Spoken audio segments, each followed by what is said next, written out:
What's up, guys? ATCZ here. Today we're going to discuss the new set that is coming out very soon, Heroes Revenge, Battles of Legends. I think this set is very important for the metagame, as well as having a lot of good reprints that many players have been wanting for quite a while now. So first I'm going to discuss the biggest reprint, and I think everyone will agree that this is the most important card in the entire set, and that's Boral Sword Dragon. Boral Sword has become a staple in the for quite a while now.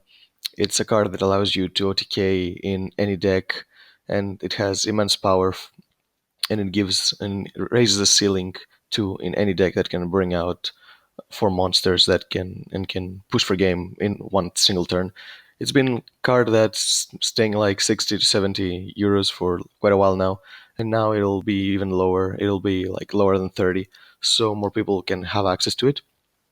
The second biggest reprint is the Sky Striker cards, mainly Engage and Widow Anchor. Everyone has been wanting Sky Strikers for quite a while. It's been around for more than a year. It's been topping for pretty much forever, ever since it came out. So people will get easier access to them, and that might also hint that Konami will try to weaken the deck even more in the upcoming lists. I don't think they will hit the cards that are getting reprinted for now, but they might take a different approach. So that also is a possibility. The next thing I want to discuss are the two new archetypes, Battle Wasps and Fortune Fairies. Fortune Fairies might see play in the upcoming support of Fortune Ladies in Rising Rampage, but I don't see them doing anything relevant. Same thing with Battle Wasps. I think it's a weaker version of Speedroids, so I don't see them doing that much, but they're both very fun decks for everyone who wants to pick them up. Next, I want to discuss the numbers, especially number 60. I think this card gives a lot of advantage to the Danger FTK decks. Back in the day, they used to summon Azathoth so that your opponent would not be able to interrupt them. They can still do that, but now if they don't have enough resources in their hand, they have the option of going for rank 4 that gives them a draw 2, discard 1 effect. The discard 1 doesn't bother them at all because all their effect will trigger. And the drawback of skipping your next draw phase doesn't even matter because you are playing in FTK, so primarily you don't want to have another turn. You want to finish your opponent in that first turn. So I think this card might actually be a little bit dangerous. We'll see how it goes. But for now, I think it's a card that people should watch out for. Other great rarity upgrades, we've got Salamangreat cards that are getting rarity upgraded, mainly Will of the Salamangreat and Sanctuary. In OTS pack, Mole got the super rare treatment, which was really weird because the card doesn't see play at all. But now they are reprinting cards that are actually very useful in the deck. Also, other great rarity upgrades are Pankratops, which was only common for such a great card. Another reprint and rarity upgrade is Summon Limit. The card needed a reprint. The last reprint was at DL pack. So now we're going to get a foil one and a new copy so that a lot of people can get access to it. Lancia is another good rarity upgrade. Again, a card that has only been a common. Guru, another card that was only a common from the Savage Strike pack. Now the deck can have it as a foil. The Baby Chaos Dragons are also great because we haven't had the reprints for these cards for quite a while, and they weren't that relevant, but now they are seeing a lot more play in Danger Thunder and with the Guard Dragon plays, so I think it's very nice that we can have foil copies. Next up, I want to speak about the Vision Heroes. I think hero support has been getting better and better, so Konami might actually be trying to make them viable again. So far, heroes have been a Dark Lord deck, but with Vision Heroes, their playstyle is a lot more explosive. They can spam the board a lot easier because with the effects to put them in the spell and trap zone and special summon them and get another one from the deck, and the ability to not restrict them to just Vision Heroes and you can play any kind of hero monster there, means that you can use any kind of monster like Shadow Mist, you can use Stratos, or you can go for Destiny Heroes, and you can do whatever you want. There is even Evil Hero support coming out in a couple of months. So that will give the deck some more power, which it needs, because the deck doesn't have a lot of power right now. It mainly relies on Honest Neos for its power. So yeah, I think that can work too. We have an exclusive giveaway, so don't miss your chance to earn a booster box of Battles of Legends, Heroes Revenge, and 2 ATCG exclusive playmats. Another great card that is getting printed right now that OCG has had for a while, but we haven't, is Salamangreat Almiraj. While Almiraj is not that good in its own archetype, it's a very good card for other decks. It gives Altergeist the consistency boost because it makes Sangan a lot more viable because you can now search Multi-Faker with 3 more extra cards. And also Almiraj helps strategies like Invoked because you can link away your Alistair and not have to waste your extra monster zone for Mekaba or Raijin, whatever you want to summon. So you can later tribute it, possibly give a protection to your fusion monster and free your extra monster zone so you can summon another monster there later. So it gives you a lot more utility in the deck.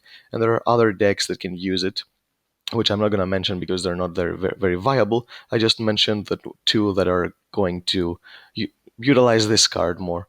Also, there's the new trap that the OCG has been using in the Mind Burn decks that protects you from destruction, and you mill a level 3 Fiend. So you can have protection against cards like Twin Twisters or Generic Backer Removal when you're playing Mine. And since you're playing Lilith inherently because she gets you all to your trap cards, and she's a level 3 Fiend, then you can send that to the grave without even caring because you pretty much only want to resolve it once. So I think it's a great addition to all those burn decks. And now I want to speak about some Link monsters that are being reprinted, not reprinted, that are being printed from the Link Friends Pack 2. And I'm going to speak about the ones that are more relevant first. So I want to say about Cyframe Delta. Do not sleep on this card. This card is absolutely insane. It allows you to play Gamma without having to fear anymore about it being dead in the later stage of the game, or being dead when you're going first and your opponent doesn't have a hand trap and you didn't end up using it during the first turn. So, and you can also search another copy when you use the first copy, so you can make the other copies more viable and get your driver to the graveyard so you can use all 3 of them. The next card is the Blackluster Soldier Link. This card is not that easy to make, but in any deck that has an inherently good way of summoning this card, this gives them a new win condition because this card is absolutely insane. You cannot get over it. It can be destroyed by card effects. It's untargetable.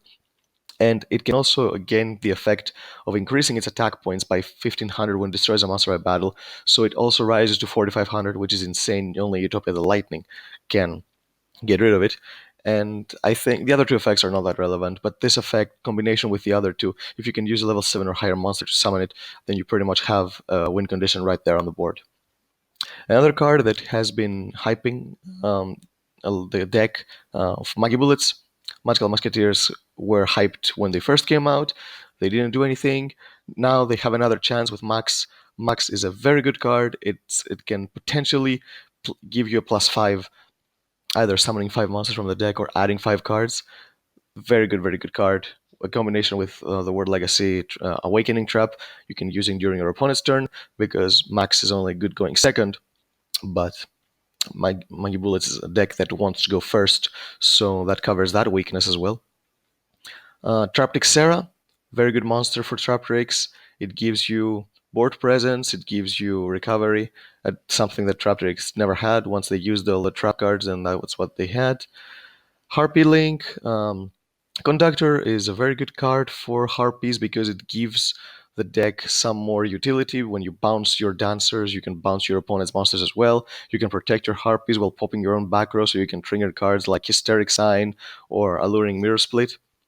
And we saw Harpies doing decently in a couple events. French Nationals, they made it to top 64 with Utopia the Double, so maybe now with the Link they'll get even better. The Speed Raid Link is coming out. It's quite generic, which is quite good. You can summon it with Tether Wolf if you want to as a 1 card. And it can search you any Speedroid and gives you an extra normal. It gives you an easy access to Terror Top, so you can get a Terror Top and a double Yo-Yo, and no matter which one the opponent picks, you can still get access to Terror Top because either you will get Terror Top and normal summon it and get its effect, or you will send Terror Top to the graveyard, summon double Yo-Yo, bring back the Terror Top, and go from there. And the last link I'm going to discuss about is the Gimmick Puppet link. We are getting support for Gimmick Puppets quite soon. So maybe Chimera Doll will give the deck some more utility that it needs. It's a very good OTK deck, especially with the trap card they're getting, which they can special summon any monster from the deck as long as your opponent controls more monsters than you, and then if your life points were lower, you can set the rank up as well. So I think this gives a lot more utility to the deck. It makes it so that it can get to its win condition faster. So that's why it's a great card for the deck.